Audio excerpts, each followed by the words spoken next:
శ్రీ మహాగణాధిపతయే నమః. శ్రీ సరస్వత్యే నమః. శ్రీ గురుభ్యో నమః. హరి ఓం. సచ్చిదానందరూపాయ విశ్వోత్పత్యాదిహేతవే తాపత్రయ వినాశాయ శ్రీకృష్ణాయ వయం నుమః. మన తెలుగు టీవీ ప్రేక్షకులకు, వన్ టీవీ ప్రేక్షకులకు, V10 ప్రేక్షకులకు శ్రీ క్రోధినామ సంవత్సర ఉగాది శుభాకాంక్షలు. యుగస్య ఆదిహి ఉగాది అని శాస్త్రవచనం.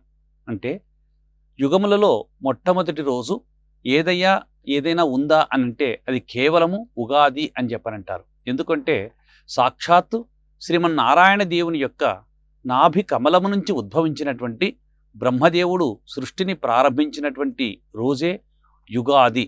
నిజానికి చెప్పాలి అంటే మనం అందరము ఉగాది అంటాము, కానీ అది యుగస్య ఆదిహి. ఈ కలియుగము ప్రారంభమైనటువంటి రోజే యుగాది. కాలక్రమంలో అది ఉగాదిగా మారిపోయింది. బ్రహ్మదేవుడు సృష్టిని ప్రారంభించినటువంటి రోజే ఉగాది. ఆ పవిత్రమైనటువంటి రోజునే చైత్రశుద్ధ పాడ్యమిగా మన యొక్క తెలుగు ప్రజలందరూ కూడా చక్కగా వైభవోపేతంగా ఆనందోత్సాహాలతో జరుపుకునేటువంటి ఉగాది పండుగ. ఈ ఉగాది పండుగను ఎలా జరుపుకోవాలి, ఎలా జరుపుకున్న కారణం చేత మనం ఎలాంటి సత్ఫలితాన్ని పొందవచ్చు? ఉగాది పర్వదినాన్ని, ఆ పవిత్రమైనటువంటి రోజున పర్వదినాన సూర్యోదయానికి ముందుగానే నిద్రలేవాలి. చక్కగా దంతధావనాది కార్యక్రమములు పూర్తి చేసుకొని తైలాభ్యంగన స్నానము చేయాలి. ఇంటి ముందు చక్కగా ఆవుపేడతో అలికి రంగురంగుల చూర్ణములు కలిపినటువంటి మృగ్గులు వేయాలి. గుమ్మాలను మామిడి తోరణాలతో, అరటి బోదెలతో, పువ్వుల మాలలతో అలంకరించాలి. ఆ తర్వాత తన యొక్క కులదైవాన్ని సంతోషంగా ఆ భగవంతుని యొక్క మందిరంలో ప్రవేశించి పూజించి ఆయనకు అనేక రకములైనటువంటి పిండి వంటలను నివేదనం చేయాలి. ఈ ఉగాది పర్వదినాన భగవంతుని అర్చనలో ఒక ప్రత్యేకత చెప్తారు. అదేమిటంటే షడ్రుచులతో మేళవించినటువంటి, అంటే 6 రుచులు కలిగినటువంటి ఉగాది పచ్చడిని ఈరోజు భగవంతునికి నివేదన చేయాలి. షడ్రుచులు దేనికి ప్రతీతి అంటే మన అంతర్గతంగా ఉన్నటువంటి అరిషడ్వర్గాలకు సూచిక అంటారు. కామ, క్రోధ, లోభ, మోహ, మద, మాశ్చర్యములనేటువంటి అరిషడ్వర్గాలకు సూచికగా ఇక్కడ వచ్చేసి ఉప్పు, పులుపు, కారము, వగరు, తీపు మరియు కొబ్బరి నీళ్లు ఇవన్నీ కూడా చక్కగా సమపాలలో మేళనము చేసి, అంటే బావుగా కలిపి భగవంతునికి నివేదన చేసి ఆ తర్వాత దాన్ని మనము ప్రసాదంగా స్వీకరించాలి. ఇందులో ఉన్నటువంటి ఆంతర్యం ఏంటి అని ఒక్కసారిగా ఆలోచిస్తే శతాయుగు వజ్రదేహాయ అని చెప్పనంటారు. అంటే ఈ 6 రుచులతో కలిసి ఉన్నటువంటి ఉగాది పచ్చడిని ఎవరైతే సేవనము చేస్తారో, తీర్థముగా తీసుకుంటారో, ప్రసాదంగా భావించి భగవంతుని స్మరించి తీసుకున్నటువంటి కారణము చేత వారి యొక్క శరీరము శతాయుహు వజ్రదేహాయ అంటాడు. 100 సంవత్సరముల పాటు శరీరము పటిష్టంగా ఉంటుంది. అంతేకాదు ఏ విధమైనటువంటి రోగాలు కూడా అతన్ని చేరవు అని చెప్పేసి మనకు వేదము మరియు శాస్త్రాలన్నీ కూడా చెబుతున్నాయి. కావుననే ఈరోజు ఉగాది పచ్చడిని తప్పనిసరిగా అందరూ తీసుకోవాలి. ఈ ఉగాది పచ్చడి తీసుకోవడంలో ఉన్నటువంటి సమయాన్ని కూడా ఒక్కసారిగా ఆలోచిస్తే ప్రాతకాలంలో ఉదయం 9 గంటల లోపు ఉగాది పచ్చడిని ఎవరైతే స్వీకరిస్తారో అది సత్ఫలితాన్ని ఇస్తుంది అంటారు. 9 తర్వాత తీసుకునేటువంటి ఉగాది పచ్చడి సామాన్యమైనటువంటి ఫలితాన్ని ఇస్తుందని చెప్పేసి శాస్త్రాలన్నీ కూడా చెబుతున్నాయి. ఈ ఉగాది పర్వదినాన విశేషించి అందరూ కూడా తమ యొక్క ఇష్టదైవాన్ని అర్చించిన తర్వాత అందరూ తప్పనిసరిగా దేవాలయానికి వెళ్ళి రావాలి. భగవంతుని యొక్క శక్తి ఈరోజు విశేషంగా ఉంటుంది అని చెప్పేసి శాస్త్రాలు చెప్తున్నాయి. కావుననే ప్రతి ఒక్కరూ గుడికి వెళ్ళి రావాలి. సాయం సంధ్యా సమయంలో కానీ లేదా వీలైన సమయంలో కానీ ప్రతి ఒక్కరూ పంచాంగ శ్రవణము కూడా చెయ్యాలి. అంటే పంచాంగం యొక్క విషయాలు అన్నీ ఒక బ్రాహ్మణుడు చెబుతూ ఉంటే వినాలి అని చెప్పేసి ఈ ఉగాది పర్వదినాన పెద్దలు సూచించారు. దీనివల్ల మనకు వనగూరేటువంటి ప్రయోజనం ఏంటి అని ఒక్కసారిగా ఆలోచిస్తే శ్రీ కళ్యాణ గుణావహం రిపుహరం దుస్వప్న దోషాపహం గంగా స్నాన విశేష పుణ్య ఫలదం గోదాన తుల్యం మృణాం ఆయుర్వృద్ధిదముత్తమం శుభకరం సంతాన సంపత్ప్రదం నానాకర్మసు సాధనం సముచితం పంచాంగమాకర్ణ్యతాం. ఈ ఉగాది పర్వదినాన మనము పంచ అంగములతో కూడుకున్నటువంటి పంచాంగాన్ని శ్రవణం చేయాలి. పంచ అంగములు అంటే తిథి, వార, నక్షత్రం, యోగము, కరణము, ఈ 5 అంగములతో కూడుకొని ఉన్నటువంటిదే పంచాంగము అంటారు. ఈ పంచాంగాన్ని చదువుతూ ఉంటే మనము చక్కగా శ్రద్ధగా వినాలి అన్నారు. వినడం వల్ల మనకు ఎలాంటి ఫలితము కలుగుతుందయ్యా అంటే తిథేశ్చ శ్రియమాప్నోతి. ఈ ఉగాది పర్వదినము చైత్రశుద్ధ పాడ్యమి రోజు వస్తుంది అని మనం తెలుసుకున్నామనుకోండి, తిథి పాడ్యమి అని మనకు తెలిస్తే ఆ తిథి తెలుసుకున్నటువంటి కారణం చేత మనకు సకల శ్రేయస్సులు కలుగుతాయి అని చెప్పానన్నారు. తిథేశ్చ శ్రియమాప్నోతి వారాత్ ఆయుష్యవర్ధనం. ఆ వారం పేరు తెలుసుకుంటే ఆయుష్ పెరుగుతుంది అన్నారు. నక్షత్రాత్ హరతే పాపం యోగాద్రోగ విముచ్యతే. నక్షత్రము తెలుసుకుంటే పాపాలు పరిహారమైపోతాయి, యోగము తెలుసుకుంటే రోగములు నశించిపోతాయి. కరణాత్ కార్యసిద్ధి స్యాత్. కరణము తెలుసుకుంటే కార్యసిద్ధి అనేటువంటిది తెలుసుకోవచ్చు అన్నారు. ఈ విధంగా 5 అంగములతో కూడుకుని ఉన్నటువంటి పంచాంగ శ్రవణాన్ని మనం చేయాలి. ఇవన్నీ కూడుకుని ఉన్నటువంటి ఇలాంటి సత్ఫలితాన్నిచ్చేటువంటి పంచాంగాన్ని మనం వినడం వల్ల శ్రీ కళ్యాణ గుణావహం, విన్నటువంటి వారికి అందరికి కూడా మంగళప్రదములైనటువంటి ఆశీస్సులు కలుగుతాయి అని చెప్పేసి పెద్దలు చెప్పారు. అంతేకాదు రిపుహరం దుస్వప్న దోషాపహం, శత్రువులు నశించిపోతారు.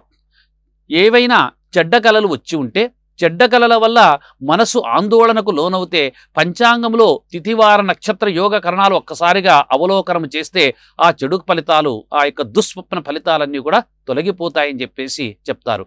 గంగా స్నాన విశేష పుణ్య ఫలదం గోదాన తుల్యం మృణాం. సాక్షాత్తుగా కాశీ విశ్వేశ్వరుని దర్శనానికి వెళ్ళినటువంటి వారు కాశీ గంగా నదికి వెళ్ళి స్నానం చేస్తే ఎంత ఫలితం వస్తుందో కేవలము ఈరోజు పంచాంగ శ్రవణం చేస్తే అంత ఫలితాన్ని పొందవచ్చు. అంతేకాదు గోదానము చేసినటువంటి ఫలితము ఉగాది పండుగ రోజు పంచాంగ శ్రవణం వల్ల మనకు ఆపాదించారు పెద్దలు. కాబట్టి గోదానం చేసినటువంటి ఫలితాన్ని పొందాలంటే కూడా ఈరోజు పంచాంగ శ్రవణం చేసి తీరాలి అన్నారు. ఆయుర్వృద్ధిదముత్తమం శుభకరం సంతాన సంపత్ప్రదం. ఆయుష్ వృద్ధి చెందుతుంది, సమస్త శుభాలను కలగజేసేటువంటిది. సంతానము చక్కగా ఆరోగ్యంగా ఉండేటట్లుగా మరియు వృద్ధిలోకి వచ్చేటువంటి వంశాన్ని వృద్ధి చెందించేటువంటి సంతానం అనేటువంటిది మన వంశంలో కలుగుతుంది అని చెప్పేసి పంచాంగకర్తలందరూ కూడా సూచించారు. కాబట్టి ఇంత అద్భుతమైనటువంటి పంచాంగ శ్రవణాన్ని ఈరోజు ప్రతి ఒక్కరు కూడా చెయ్యాలి అని పెద్దలు సూచించారు. ఈ పంచాంగం శ్రవణంలో భాగంగా అసలు ఈ పంచాంగం శ్రవణం చేసేటప్పుడు మనం ఏమేమి విషయాలు తెలుసుకోవాలి అని చెప్పి ఒక్కసారిగా సింహావలోకనము చేస్తే ఈ యొక్క సంవత్సరానికి క్రోధినామ సంవత్సరాన్ని 9 మంది రాజులు పరిపాలిస్తూ ఉంటారు. ఆ రాజులనే నవనాయకులు అని చెప్పనంటారు. ఈ నవనాయకుల్లో ప్రధానమైనటువంటి వాడు రాజు, అధికారి. మొట్టమొదట రాజు ఎవరయ్యా ఈ క్రోధినామ సంవత్సరానికంటే, ఈ నామ సంవత్సరము ఉగాది పండుగ ఏ పర్వదినానైతే వస్తుందో, ఏ వారం రోజైతే వస్తుందో ఆ వారానికి అధిపతి అయినటువంటి వాడు ఆ సంవత్సరానికంతా అధిపతి అవుతాడు. ఈ సంవత్సరము ఉగాది పండుగ క్రోధినామ సంవత్సరము మంగళవారం వచ్చినటువంటి కారణం చేత ఈ సంవత్సరానికి అధిపతి కుజుడు అయ్యాడు. కుజుడు అధిపతి అయితే రాజు కుజుడు అయినటువంటి కారణం చేత దేశం యొక్క భవిష్యత్తు, రాష్ట్రం యొక్క భవిష్యత్తు ఎలా ఉంటుందయ్యా అంటే నిరంతరము కలహాలు, అనవసరంగా కలహాలు పెట్టుకోవడం, ఎదుటి వారిపైన ఎప్పుడు కూడా కలహానికి కాలు దువ్వడం అనేటువంటిది జరుగుతూ ఉంటుంది. ప్రభువులు అన్యాయ మార్గంలో సంచరించేటువంటి అవకాశాలుంటాయి. అగ్ని భయాలు, చోర భయాలు చాలా ఎక్కువగా ఉంటాయని చెప్పేసి పంచాంగకర్తలు ఈ ఫలితాన్ని సూచిస్తున్నారు. రెండవది వచ్చేసి మంత్రి. రాజు ఎలా ఉన్నా మంత్రి చక్కగా ఉంటే రాజ్యాన్ని సజావుగా ముందుకు నడుపుతాడు. కానీ ఈ సంవత్సరము శనైశ్చరుడు మంత్రి అయినటువంటి కారణం చేత నిరంతరము కూడా మంత్రులు రాజులతో సమాలోచన చేసేటువంటి సమయాలలో పాపపు పనుల గురించే ఎక్కువగా ఆలోచిస్తారు. ఎప్పుడూ అధర్మ మార్గంలో సంచరించాలి అని చెప్పేసి రాజులకు వారు ఆ విధమైనటువంటి హితబోధ చేస్తూ ఉంటారు. వర్షాలు తక్కువగా కురుస్తాయి, పంటలు అంతంత మాత్రముగానే ఉంటాయని చెప్పేసి పంచాంగకర్తలు సూచిస్తున్నారు. మూడోది వచ్చేసి అర్ఘ్యాధిపతి. ఈ సంవత్సరము అర్ఘ్యాధిపతి శనైశ్చరుడు అయినటువంటి కారణం చేత నల్లధాన్యాలు బాగా పండుతాయి, నల్లరేగడి పొలాలు విరివిగా పంటలను ఇస్తాయి అని చెప్పేసి చెప్తున్నారు. ముఖ్యంగా నువ్వులు, మినుములు, ఉలువలు ఇట్లాంటి ధాన్యాలు బాగా పండుతాయి. సేనానాయకుడు చూశామంటే ఈ ఏడాది క్రోధినామ సంవత్సరానికి సేనానాయకుడు శని అయినాడు. శని కూడా సేనానాయకుడు కావడం వల్ల సేనలలో అంటే దేశాన్ని రక్షించేటువంటి బలమైనటువంటి నాయకులు ఉండాలి, బలమైనటువంటి సైన్యాధికారులు ఉండాలి. కానీ సేనానాయకుడు శనైశ్చరుడైన కారణం చేత ఆ సేనలలో బలం సన్నగిల్లిపోతుంది. ఎప్పుడూ పాపపు పనులు, దుష్టమైనటువంటి ఆలోచనలతో బలాలు ముందుకు కదులుతూ ఉంటాయి. దేశం యొక్క భద్రత వారిపైన ఆధారపడి ఉంటుంది కాబట్టి వారికి బలము సన్నగిలిన కారణం చేత దేశ భద్రత పట్ల అప్రమత్తంగా ఉండాలి అని పంచాంగకర్తలు సూచిస్తూ ఉన్నారు. తదుపరి సస్యాధిపతి.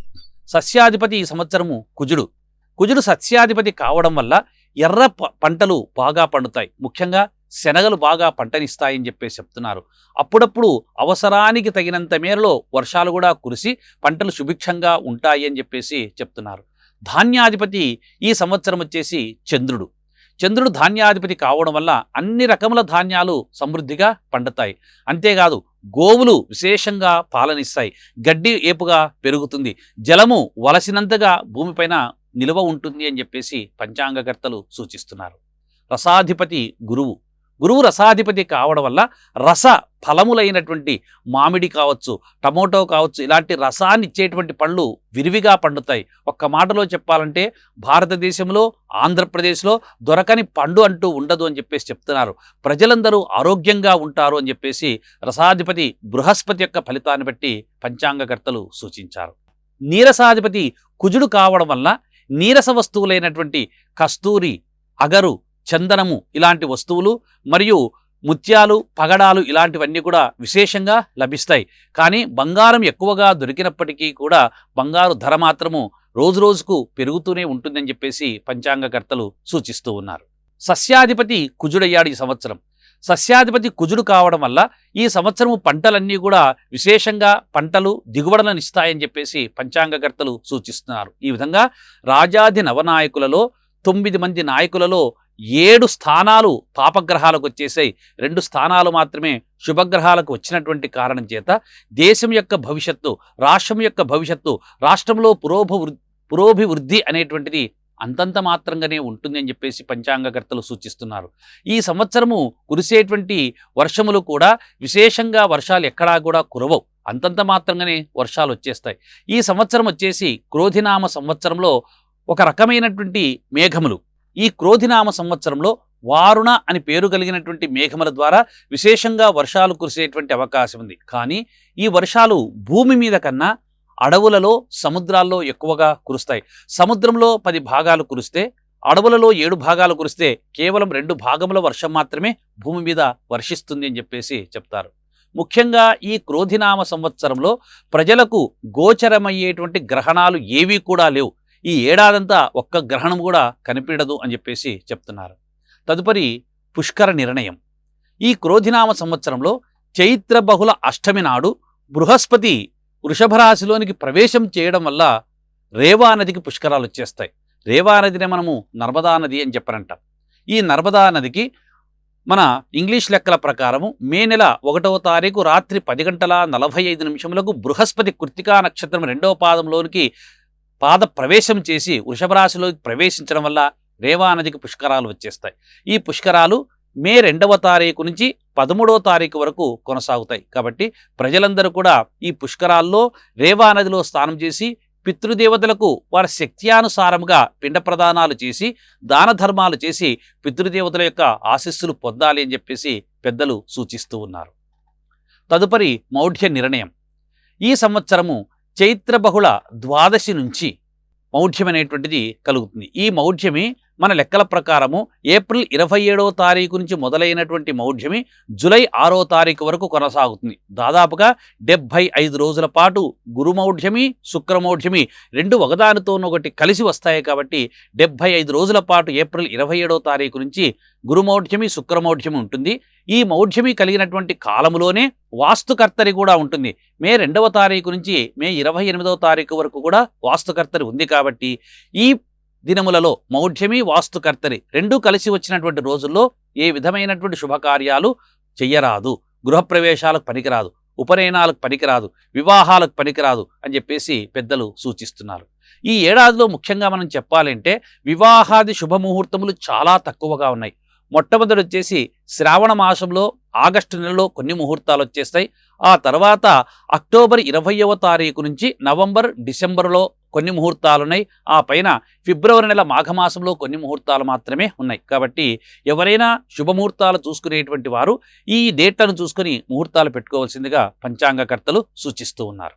ఈ క్రోధినామ సంవత్సరంలో పుష్యబహుళ పాడ్యమి రోజు సాక్షాత్తుగా రవి మకర సంక్రమణం చేస్తున్నాడు. ఈ రవి మకర సంక్రమణం పుష్యబహుళ పాడ్యమి రోజు రాత్రి 1 గంట ప్రాంతంలో మకర సంక్రమణం చేయడం వల్ల మనకు ఆ విధమైనటువంటి రోజున మకర సంక్రాంతి పర్వదినంగా పెద్దలు సూచించారు. ఈ మకర సంక్రాంతిని ఈసారి 14వ తారీఖు రోజు అందరూ కూడా జరుపుకోవాలని పంచాంగకర్తలు నిర్ణయం చేశారు. ఈ మకర సంక్రమణ పుణ్యతిథి రోజున మనం ఎలాంటి పద్ధతులు పాటించడం వల్ల మన యొక్క వంశాన్ని అభివృద్ధి చెందినటువంటి మన వంశాన్ని అభివృద్ధి పరిచినటువంటి వారం అవుతామంటే, మకర సంక్రాంతి నాడు దంతధావనం నిషిద్ధము, తైలాభ్యంగనము నిషిద్ధము. చక్కగా సూర్యోదయానికంటే ముందుగా లేచి నిద్రలేచి స్నానము చేసి ఆ తర్వాత ఇష్టదేవతార్చన చేసి పితృదేవతా ప్రీత్యర్థము వారికి తిలతర్పణాలు వదలాలి అని చెప్పేసి పెద్దలు సూచిస్తున్నారు. ఈ మకర సంక్రమణం రోజున శంకరుడు పులి వాహనంగా చేసుకొని ఎర్రటి వస్త్రములు ధరించి ఎర్రటి గొడుగు కలిగినటువంటి ఈ వాహనం పైన ఆయన బయలుదేరి ముందుకు వెళుతూ ఉంటాడు. ఉత్తరం వైపు నుంచి బయలుదేరి దక్షిణానికి శంకరుడు ప్రయాణం చేస్తూ ఉంటాడు. ఆయన పేరు మహోదరుడు అని చెప్పేసి ఈసారి ఆయన యొక్క నామం.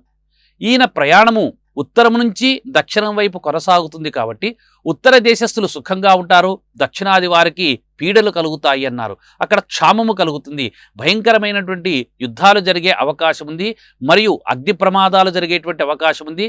అంతేకాకుండా అక్కడ వరదలు కూడా వచ్చేటువంటి అవకాశం ఉంది అని కూడా చెప్తున్నారు. దక్షిణ దేశం వారికి ఈ సంవత్సరము ఇంత బావుగా ఉండదు అని పంచాంగకర్తలు నిర్దేశించారు. ఆయన ఎర్రటి గొడుగు ధరించి ముందుకు వెళుతున్నారు కాబట్టి అప్పుడప్పుడు మధ్య మధ్యలో యుద్ధాలు వచ్చేటువంటి అవకాశాన్ని సూచిస్తూ ఉన్నాయి. అంతేకాకుండా ఆయన తీసుకునేటువంటి ఆహారం వచ్చేసి పాయసము మరియు అరటిపండును ఆహారంగా తీసుకొని ప్రయాణం చేస్తున్నారు. శరీరానికి చందన గంధం వంటి మంచి మంచి సులేపితమైనటువంటి ద్రవ్యాలన్నీ కూడా పూసుకొని ముందుకు వెళుతున్నారు కాబట్టి ఈ సంవత్సరము బ్రాహ్మణులకు అంత సజావుగా అంత ఆనందంగా ఉండదు అని చెప్పేసి పంచాంగకర్తలు సూచించారు. ఎక్కడపైన విప్రులకు అవమానాలు జరిగేటువంటి అవకాశము చాలా ఎక్కువగా ఉంది అని శంకరుడి యొక్క గమనాన్ని బట్టి పంచాంగకర్తలు నిర్దేశించారు.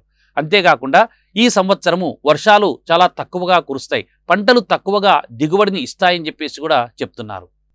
ఈ సంవత్సరము ఈ క్రోధినామ సంవత్సరంలో వర్ష లగ్న కుండలి జగత్ యొక్క లగ్న కుండలిని పరిశీలించామంటే లగ్నం వచ్చేసి ధనుర్లగ్నం అయినటువంటి కారణం చేత, లగ్నాధిపతి పంచమ భాగ్యస్థానంలో ఉన్నటువంటి కారణం చేత ఈ సంవత్సరము సకాలంలో వర్షాలు చక్కగా కురుస్తాయి అని చెప్పేసి పెద్దలు సూచిస్తున్నారు. అంతేకాకుండా జనర్లగ్న కుండలి చూచామంటే లగ్నాధిపతి పంచమ శుభస్థానంలో ఉన్నటువంటి కారణం చేత భారతదేశం యొక్క ఖ్యాతి విశ్వవ్యాపితమవుతుంది. కొత్త కొత్త ప్రయోగాలు ఆచరించేందుకు, ప్రయోగాలు సఫలీకృతం చేసుకునేందుకు భారతీయులు ముందు అడుగులో ఉంటారని చెప్పేసి పంచాంగకర్తలు సూచిస్తున్నారు. అన్యమైనటువంటి దేశాలన్నీ కూడా భారతదేశం యొక్క పాదాక్రాంతం అవుతాయి అని చెప్పేసి కూడా పెద్దలు సూచిస్తూ ఉన్నారు. అంతేకాదు ఈ సంవత్సరము భారతదేశము నుంచి విదేశాలకు ఎగుమతి చేసేటువంటి వస్తువుల యొక్క సంఖ్య కూడా ఎక్కువగా ఉండి మన దేశంలో ఉన్నటువంటి వస్తువులకు మంచి గిరాకీ వచ్చేటువంటి అవకాశం కూడా ఉంది, ధరలు స్వల్పంగా పెరిగేటువంటి అవకాశం కూడా ఉంది అని చెప్పేసి పంచాంగకర్తలు సూచిస్తూ ఉన్నారు. ఇప్పుడు ఒక చిన్న విరామం అనంతరము మేషాది ద్వాదశ రాశుల వారికి ఆదాయ వ్యయములను గురించి చెప్పుకుందాం.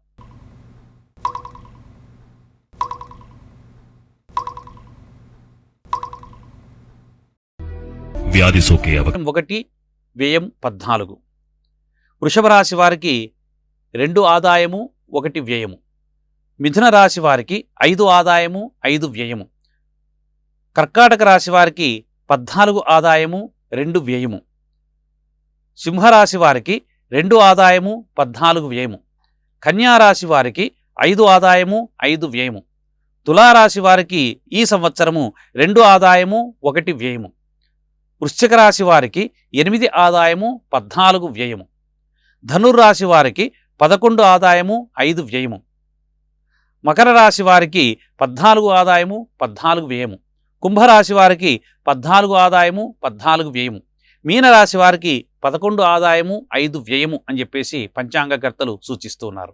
రాజపూజితము అవమానాల విషయానికి వస్తే మేషరాశి వారికి 4 రాజపూజితము 2 అవమానము. వృషభ రాశి వారికి 7 రాజపూజితము 6 అవమానం. మిథున రాశి వారికి 3 రాజపూజితము 6 అవమానం. కర్కాటక రాశి వారికి 6 రాజపూజితము 6 అవమానం. సింహరాశి వారికి 2 రాజపూజితము 2 అవమానం. కన్యా రాశి వారికి 5 రాజపూజితము 2 అవమానం. తులారాశి వారికి 1 రాజపూజితము 5 అవమానం. వృశ్చిక రాశి వారికి 4 రాజపూజితము 5 అవమానం. ధనురాశి వారికి 7 రాజపూజితము 1 అవమానం. మకర రాశి వారికి 3 రాజపూజితము 1 అవమానం. కుంభరాశి వారికి 5 రాజపూజితము 1 అవమానము. మీనరాశి వారికి 2 రాజపూజితము 4 అవమానం. ఈ విధంగా మాన అవమానముల పట్టిక, ఆదాయ వ్యయుల పట్టిక గురించి చెప్పడం జరిగింది. ఇప్పుడు మేషాది ద్వాదశ రాశుల వారికి ఈ సంవత్సరము ఫలితాలు ఎలా ఉంటాయి అని ఒక్కసారిగా చూస్తే, మేషరాశి వారికి ఈ సంవత్సరము వర్షము యొక్క అబ్దాది నుండి, అంటే ఉగాది పండుగ రోజు నుంచి ఏప్రిల్ 9వ తారీఖు నుంచి మే 1వ తారీఖు వరకు గురువు లగ్నములో ఉన్నాడు. గురువు లగ్నములో ఉండి మే 2వ తారీఖు నుంచి వత్సరాంతం వరకు కూడా ద్వితీయ స్థానంలో, భాగ్యస్థానంలో ఉన్నటువంటి కారణం చేత మేషరాశి వారికి ఈ సంవత్సరం పట్టిందల్లా బంగారమే అని చెప్పవచ్చు. ప్రతి పనిలో కూడా వారు విజయాన్ని సాధిస్తారు. ప్రయత్న కార్యంలో సఫలీకృతులవుతారు. అనుకున్నటువంటి పనులు సమయానికి వారు ఖచ్చితంగా నెరవేరుస్తారని చెప్తున్నారు. ఈ మేషరాశి వారికి శని వత్సరం మొదటి నుంచి ఈ సంవత్సరం అంతా కూడా 11వ ఇంట శుభుడగుట వలన ప్రయత్న కార్యసిద్ధి ఉంటుంది. ప్రతి చోట కూడా గౌరవము, మర్యాదలు కూడా లభ్యమవుతాయి అని చెప్తున్నారు. ఏది ఏమైనప్పటికీ మేషరాశి వారికి ఈ సంవత్సరం అంతా చక్కగా ఉంటుంది అని పంచాంగకర్తలు సూచిస్తున్నారు. తదుపరి వృషభ రాశి. ఈ వృషభ రాశికి ఈ ఉత్తరంలో మే నెల 2వ తారీఖు నుంచి గురువు లగ్నంలోకి వస్తున్నటువంటి కారణం చేత అనేక రకములైనటువంటి మనోవిచారములు ఎక్కువైపోతాయి. కుటుంబంలో కలహాలు, బాధలు, ఆరోగ్యం సరిగా ఉండదు, అకాల భోజనము ఇత్యాదులు అనేటువంటివి ఉంటాయి. 10వ ఇంటిలో శని కూడా అంతగా బాగలేడు. 11వ ఇంటిలో ఉన్నటువంటి రాహువు సరైనటువంటి ఫలితాన్ని ఇవ్వడు. అకాలమైనటువంటి భోజనము, మానసికమైనటువంటి చింతన, మనఃక్లేశములు, బంధువులతో కలహాలు, విరోధాలు అనేటువంటివి ఏర్పడతాయని చెప్తున్నారు. ఈ వృషభ రాశి వారికి 5వ ఇంట ఉన్నటువంటి కేతు వల్ల కూడా శుభమైనటువంటి ఫలితాలు పొందలేరు అని చెప్తున్నారు. తదుపరి మిథున రాశి. మిథున రాశి వారికి వత్సాది మొదలు నుంచి అంత్యము వరకు కూడా శని 9వ ఇంట అశుభప్రదుడుగా ఉన్నాడు. సరైనటువంటి ఫలితాలు వాడు ఇవ్వలేడు. గురువు విశేషించి అతనికి వేములో ఉన్నాడు కాబట్టి గురుబలము కూడా లేదు. చతుర్థములో కేతు ఉన్నాడు. 11వ ఇంటిలో రాహు ఉన్నాడు కాబట్టి ఈ మిథున రాశి వారికి కూడా ఈ సంవత్సరం ఆశించినటువంటి శుభ ఫలితాలు వారు పొందలేరు అని పంచాంగకర్తలు సూచిస్తూ ఉన్నారు. తదుపరి కర్కాటక రాశి. కర్కాటక రాశి వారికి ఏకాదశంలో గురువు చాలా శుభుడుగా ఉన్నాడు. అష్టమంలో ఉన్నటువంటి శని వల్ల మరియు 9వ ఉన్నటువంటి రాహు వల్ల వారు విశేషమైనటువంటి ఫలితాలు పొందుతారు. అంతేకాదు ఏదైనా భూ సమస్యలుంటే భూ సమస్యల నుంచి వారికి వెసలుబాటు అనేటువంటిది కలిగి ఆ సమస్యల నుంచి వారు బయటపడతారు అని చెప్తున్నారు. కాకపోతే వీరికి కేతువు 3వ ఇంట్లో ఉన్న కారణం చేత అకాలమైనటువంటి భోజనము, మానసిక అశాంతి అప్పుడప్పుడు కలుగుతూ ఉంటాయని కర్కాటక రాశి వారికి చెప్తున్నారు. తదుపరి సింహరాశి. సింహరాశి వారికి ఈ సంవత్సరము మే నెల 2వ తారీఖు నుంచి వత్సర అంతం వరకు గురువు 10వ ఇంటిలో ఉన్నటువంటి కారణం చేత 10వ ఇంటిలో ఉన్నటువంటి గురుడు శుభప్రదుడు కావడం వల్ల వారికి ఉద్యోగం ఉన్నటువంటి స్థానంలో కొద్దిగా స్థానచలనము కలిగి ప్రమోషన్ వచ్చేటువంటి అవకాశం ఉంది. కేతువు ద్వితీయంలో ఉన్నటువంటి కారణం చేత మానసికమైనటువంటి ప్రశాంతత దొరుకుతుంది. శని సప్తమంలో ఉన్నటువంటి కారణం చేత ఎప్పుడు కూడా కదలికలు ఉంటాయి. నిరంతరం కూడా తిరుగుతూనే ఉంటారు. వారు ఒక చోట స్థిరంగా ఉండకుండా ఉంటారు. 9వ ఇంట ఉన్నటువంటి రాహు వల్ల అకాలమైనటువంటి భోజనము, మానసిక అశాంతి అనేటువంటి ఉంటాయని పంచాంగకర్తలు సూచిస్తున్నారు. తదుపరి కన్యారాశి. కన్యారాశి వారికి లగ్నములో కేతువు, సప్తమములో రాహు ఉన్నాడు, 9వ ఇంట బృహస్పతి ఉన్నాడు. ఈ ముగ్గురి కారణం చేత సరైనటువంటి ఫలితాలు రాహుకేతువుల వల్ల పొందలేకపోయినా గురువు వల్ల స్థిరాస్తి విషయంలో ఏదైనా లోటుపాట్లు ఉన్నా, ఏదైనా అభ్యంతరాలు కానీ, ఏదైనా కలహాలు ఉన్నట్లయితే అవన్నీ కూడా ఈ సంవత్సరము తొలగిపోతాయి. ఏడాది నుంచి వారు పొందుతున్నటువంటి కష్టాలకన్నిటికీ కూడా ఈ సంవత్సరము వారికి సరైనటువంటి ఫలితాలు వచ్చేసి గురువు యొక్క అనుగ్రహం వల్ల వాటి నుంచి వాడు విముక్తిని పొందుతాడు. 6వ ఇంట శని ఉన్నటువంటి కారణం చేత అప్పులు తీరిపోతాయి, శత్రువులు నశించిపోతారు, ఆరోగ్యంగా ఉంటారు అని పంచాంగకర్తలు సూచిస్తున్నారు. తదుపరి తులారాశి. తులారాశి వారికి ఈ సంవత్సరము గురువు అంత శుభప్రదంగా లేడు. శనైశ్చరుడు పంచమ భాగ్యస్థానంలో ఉన్నాడు, కానీ పంచమంలో ఉన్నటువంటి శని వల్ల వాడు శుభ ఫలితాలు పొందలేడు.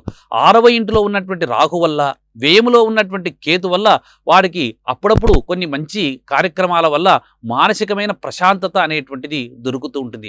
భగవద్భక్తి ఈ సంవత్సరము కన్యారాశి వారికి ఎక్కువగా ఉంటుందని చెప్పి, తులారాశి వారికి ఎక్కువగా ఉంటుందని చెప్పేసి పంచాంగకర్తలు సూచిస్తూ ఉన్నారు. అంతేకాదు గురువు అష్టమంలో ఉన్నటువంటి కారణం చేత ప్రతి పనిలో కూడా వారికి ఎదురే జరుగుతూ ఉంటుంది. ఏ పని చేత పట్టినా కూడా అది జరిగేటువంటి పని కూడా జరగకుండా అయిపోతుందని తులారాశి వారికి ఈ సంవత్సరము పంచాంగకర్తలు ఫలితాన్ని సూచిస్తున్నారు. ఆ తర్వాత వృశ్చిక రాశి. వృశ్చిక రాశి వారికి గత ఏడాది కంటే ఈ ఏడాది విశేషమైనటువంటి గురుబలం ఉన్నది. గురుబలం ఉండడమే కాదు, గురువు అన్నింటా కూడా వారికి అనుకూలంగా ఉండి మే 2వ తారీఖు నుంచి వత్సరాది వరకు వారికి గురువు యొక్క సర్వతోముఖమైనటువంటి దృష్టి వల్ల అనేక రకములైనటువంటి శుభ ఫలితాలను వారు వృశ్చిక రాశి వారు ఈ సంవత్సరము పొందుతారు. అంతేకాదు ఈ వృశ్చిక రాశి వారికి చతుర్థములో శని, పంచమంలో రాహువు శుభ ఫలితాలను ఇస్తారు. ఏకాదశంలో ఉన్నటువంటి కేతు వల్ల కూడా వారు శుభ ఫలితాన్ని పొందేటువంటి అవకాశాలు చాలా ఎక్కువగా ఉన్నాయి. ఈ వృశ్చిక రాశి వారు పట్టిందల్లా ఈ సంవత్సరం అంతా కూడా కార్యములలో అన్నిట్లో కూడా జయము సాధిస్తారు అని చెప్పేసి పంచాంగకర్తలు సూచిస్తున్నారు. తదుపరి ధనుర్రాశి. ధనుర్రాశి వారికి రాశ్యాధిపతి రాశి ధనుర్రాశి నుంచి మే 2వ తారీఖు నుంచి 6వ ఇంట్లో అశుభప్రదుడు కావడం వల్ల మానసిక అశాంతి ఎక్కువగా ఉంటుంది. ప్రయత్నించినటువంటి కార్యాల్లో అన్ని చోట్ల కూడా విఫలమే. ఏది కూడా వారు ఏ విధమైనటువంటి ఫలితాన్ని వారు సత్ఫలితాన్ని పొందలేరు. తృతీయంలో ఉన్నటువంటి శని వల్ల ఇంట్లో నిరంతరం కొట్లాటలు, కలహాలు, మనుషుల మధ్య ఇబ్బందులు అనేటువంటివి ఏర్పడుతూ ఉంటాయి. అంతేకాదు ద్వితీయాధిపతి అయినటువంటి శని తృతీయంలో ఉన్నటువంటి కారణం చేత సంసారంలో కూడా అప్పుడప్పుడు ఒడిదుడుకులు ఏర్పడుతూ ఉంటాయి. చతుర్థములో ఉన్నటువంటి రాహువు, 10వ ఇంట ఉన్నటువంటి కేతువు కూడా అతనికి సహకరించారని చెప్పేసి చెప్తున్నారు. కాబట్టి ధనురాశి వారికి ఈ సంవత్సరము ఆశించినంత మేరకు శుభ ఫలితాన్ని వారు పొందలేరు. తదుపరి కుంభరాశి. మకర రాశి. తదుపరి మకర రాశి. మకర రాశి వారికి ఈ సంవత్సరము రాశ్యాధిపతి అయినటువంటి శని ద్వితీయంలో ఉన్నాడు, మరియు గురువు చతుర్థములో ఉన్నాడు. రాహు వచ్చేసి తృతీయము, కేతు వచ్చేసి ఆ రాహు ఉన్నటువంటి స్థానం నుంచి సప్తమం, అంటే 10వ ఇంట్లో కేతు ఉన్నారు. కాబట్టి మకర రాశి వారికి ఈ ఏడాది ఏ విధమైనటువంటి శుభ ఫలితాలు లేవు అని చెప్పేసి చెప్తారు. మకర రాశి వారికి అన్నింట్లా అపజయమే.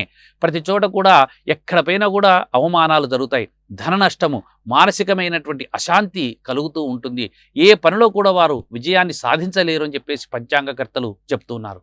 తదుపరి కుంభరాశి. కుంభరాశి వారికి ఈ ఏడాది రాశ్యాధిపతి అయినటువంటి శని లగ్నములోనే ఉన్నటువంటి కారణం చేత వాడు ఏ పని జరగనివ్వడు. చతుర్థంలో ఉన్నటువంటి గురువు వల్ల కూడా వారికి ఏ విధమైనటువంటి ప్రయోజనం లేదు. ద్వితీయాధిపతి అయినటువంటి రాహువు కొంతవరకు అతనికి మేలు చేస్తాడు. భాగ్యములో ఎప్పుడూ కూడా అతనికి వచ్చేటువంటి ఆదాయాలు ఏదైనా, గతంలో కోల్పోయినటువంటి డబ్బు ఏదైనా ఉంటే ఈ సంవత్సరం వస్తుంది అని చెప్పేసి ఈ కుంభరాశి వారికి సూచిస్తున్నారు. అంతేకాదు కుంభరాశి వారికి అష్టమంలో కేతు ఉన్నటువంటి కారణం చేత అకాలమైనటువంటి భోజనం ఉంటుంది. నిరంతరం కూడా మనశ్చంచలంతో దేశ ద్రిమ్మర్ వలె ఎప్పుడు తిరుగుతూనే ఉంటాడు అని కుంభరాశి వారికి చెప్తున్నారు. ఆ తర్వాత మీనరాశి. మీనరాశి వారికి లగ్నంలో రాహు ఉన్నాడు, సప్తమంలో కేతు ఉన్నాడు, వ్యయంలో శని ఉన్నాడు, తృతీయంలో గురువు ఉన్నాడు. ఈ 4 గ్రహాలు ఈ మీనరాశి వారికి ఈ సంవత్సరము ఆశించినటువంటి సత్ఫలితాన్ని అందజేయవు. అంతేకాదు మానసికంగా ఎప్పుడు ఆందోళనగా ఉంటాడు. ఎప్పుడు కూడా అక్కడికి వెళదాం ఇక్కడ వెళదామని చెప్పేసి మనశ్చంచలంతో అక్కడిక్కడ తిరుగుతుంటాడు. ప్రయత్న కార్యభంగము జరుగుతూ ఉంటుంది.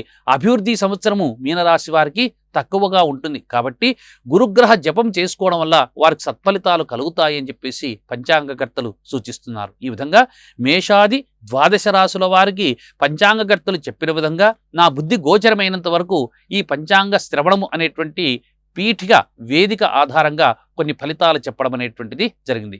మరికొన్ని శుభ ఫలితాలు తెలుసుకోవాలి అని అనుకుంటే మీరు మీ సన్నిహితంగా మీ కులగురువును సంప్రదించి ఆయా గ్రహాలకు తగినటువంటి శాంతులు చేసుకున్న కారణం చేత ఈ క్రోధినామ సంవత్సరం అంతా కూడా సంతోషంగా ఉండవచ్చు.